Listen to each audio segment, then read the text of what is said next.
Chinese, American, African,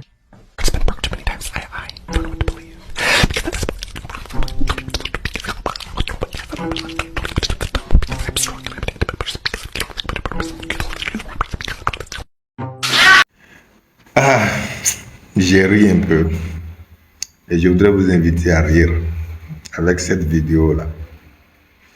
Et cela démontre les réalités socio-anthropologiques africaines. Je me demande à quand nous allons comprendre. Parce que ils nous ont volé notre divinité. Et aujourd'hui, nous le démontrons par tous nos actes. Ils ont tellement dit que quelqu'un viendra nous sauver. Ils l'ont dit. On nous a partagé la Bible. Et bien sûr qu'il y a des réalités dans la Bible. Mais qu'est-ce que nous en faisons avec ces réalités-là? Nous laissons ceux qui nous ont partagé la Bible nous la lire. C'est ça notre problème. Alors que ceux-ci nous ont permis quand même d'aller à l'école. Et au lieu de lire entre les lignes et comprendre ce qui est caché, aller à l'école des symboles pour pouvoir mieux comprendre la Bible, nous ne voulons pas ça. Parce que ceux qui nous ont partagé la Bible nous ont dit il ne faut pas aller là-bas. Et là-bas, c'est quoi? C'est là-bas on enseigne la science de la vie. Là-bas, on enseigne les symboles de la vie. La nature parle à travers les symboles. La nature ne peut pas dire viens ici. Moïse aurait rencontré Dieu sur une montagne. Mais ils ont parlé quelle langue, les deux? Dieu aurait parlé à Moïse à travers vos langues-là, culturelles. Mais c'est faux. Dieu s'est montré à Moïse à travers les lois de la nature. C'est d'ailleurs pour ça quand il est descendu, il a montré ce que Dieu lui a dit. Et qu'est-ce qu'il a montré? Des commandements qui sont encore loin d'être une loi. Des commandements. Ce n'est pas encore la loi. La loi est beaucoup plus pesante, beaucoup plus forte que le commandement. En tant que chef d'une maison, je peux dire ne touchez pas aux rallonges. Ne branchez pas le courant. Mais moi-même, je peux brancher. Ça, c'est des commandements. Or, la loi ne connaît personne. La loi, elle est loi. Elle frappe seulement. C'est ça la loi. C'est la différence de la loi et commandement. La loi est capable de frapper celui qui la décrète. C'est ça la loi. Et regardez, vous allez voir, comme les Chinois ont eu la volonté de se développer, il a pris son destin en main. Au lieu d'utiliser la technologie ultra sophistiquée pour pouvoir traverser l'abîme, il a mis quand même, il a eu le réflexe de chercher des planches qu'il aurait mises sur l'abîme et passer là-dessus. Et comme l'Américain, les Occidentaux, de façon générale, les pays du Nord, de façon générale, sont déjà ultra sophistiqués en matière de technologie. Vous voyez ce que l'Américain a fait? Il a fait un saut à la pêche pour pouvoir tomber là-bas. Et prendre en même temps le bocal pour continuer très vite. Mais l'Africain, à ce niveau même, donc Dieu est égal pour tout le monde. Nous avons observé ce qu'on appelle l'équité, l'égalité entre les hommes. Le blanc n'est pas plus intelligent que l'homme noir. L'homme noir n'est pas plus intelligent que l'homme blanc. Ce n'est que les mêmes choses. Le bon sens est la chose du monde la mieux partagée, dit-on. Et donc, on nous a amenés devant la même épreuve. Le Chinois est venu le premier et il a transcendé son épreuve. Et comme les pays du Nord, représentés par les États-Unis ici, l'Américain ici, il a utilisé sa technologie sophistiquée pour pouvoir transcender l'épreuve. Et l'Africain, puisque entre-temps, on lui a volé sa divinité, on lui a dit il faudrait Jésus, il faudrait qu'à tout moment qu'il appelle Jésus. Et maintenant, il s'asseye et il commence par prier. Il s'est tellement prié que vous voyez même son visage pris. Son nez pris. Il a complètement fermé les yeux. Et vous savez, en fermant les yeux, ce qu'il a fait? Il a refusé. Il y a d'autres peuples qui devaient venir encore. Puisque autant tout le monde est venu devant l'épreuve, les deux premiers qui ont transcendé l'épreuve, et lui, le troisième, il s'est assis. Mais il a pensé au quatrième comment? Qu'est-ce que le quatrième doit faire? Quatrième qui doit venir devant l'épreuve, cinquième, sixième, septième, huitième, neuvième. Ça veut dire qu'il a retenu tout cela derrière. Il est en train de dire des choses que lui-même ne comprend pas. Et 90% des cas, c'est ce que nous faisons. Nous tous. Nous disons des choses que nous ne comprenons pas.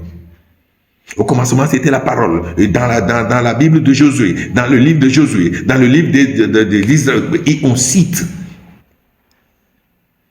On cite. Et ces pays qui ont fait ça de nous continuent de nous embêter. Ce n'est pas au fait la religion en elle qui nous embête, mais ces pays qui ont amené la religion les ont amenés avec ce qu'il faut pour nous embêter, ce qu'il faut pour nous domestiquer au fait. Parce que nous sommes complètement domestiqués. Vous savez, un cheval ou bien un loup à l'état sauvage, vous allez l'appeler sauvage. Mais quand vous allez le domestiquer, il deviendra quoi? Loyal, obéissant. Et donc il va respecter son maître qu'il a domestiqué. Et c'est effectivement ce qu'on a fait d'Africains. On l'a domestiqué. Donc on nous a considérés comme des sauvages au fait. Et on nous a domestiqués. Comme l'a dit même l'un des grands qui pense que l'Africain n'a pas d'âme. Et jusqu'à aujourd'hui, si vous avez d'âme vraiment, l'anima, ce qui unit tout le monde entier, ça veut dire que l'âme, mon âme est unie à l'âme des Russes, mon âme est unie à l'âme des Coréens, des Chinois. C'est ça qu'on appelle l'anima mundi, l'âme du monde. Et pourtant,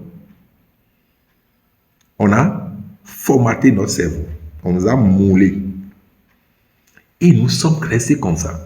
Et maintenant, les mêmes nous montrent désormais comment nous devons faire à travers ces vidéos-là. Mais jusqu'à aujourd'hui, même si vous dites ça à côté d'un frère, il va vous traiter de satanique, il va vous traiter de diabolique, il va vous traiter de tous des adjectifs. Comment nous-mêmes ne sommes pas encore prêts pour être libres?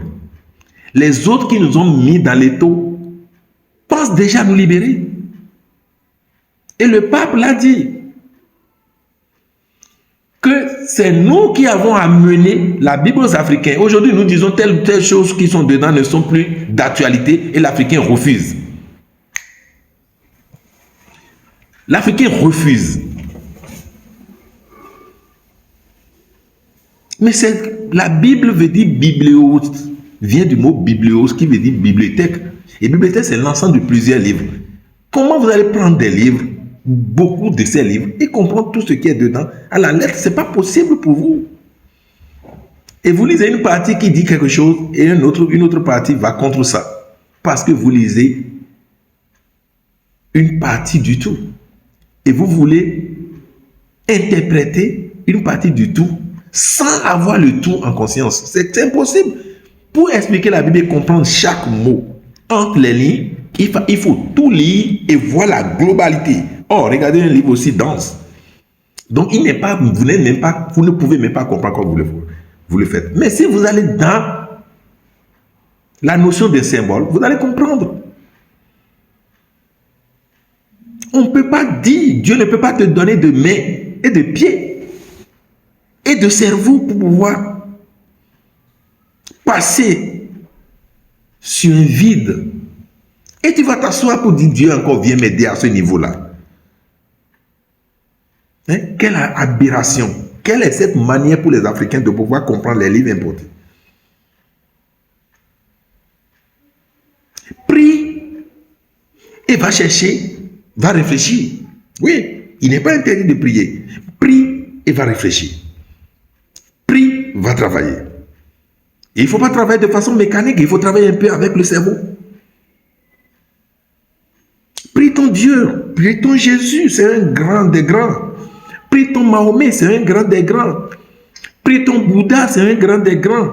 Prie ton Krishna, prie ton Vaudou, ce n'est pas un problème tout ça là.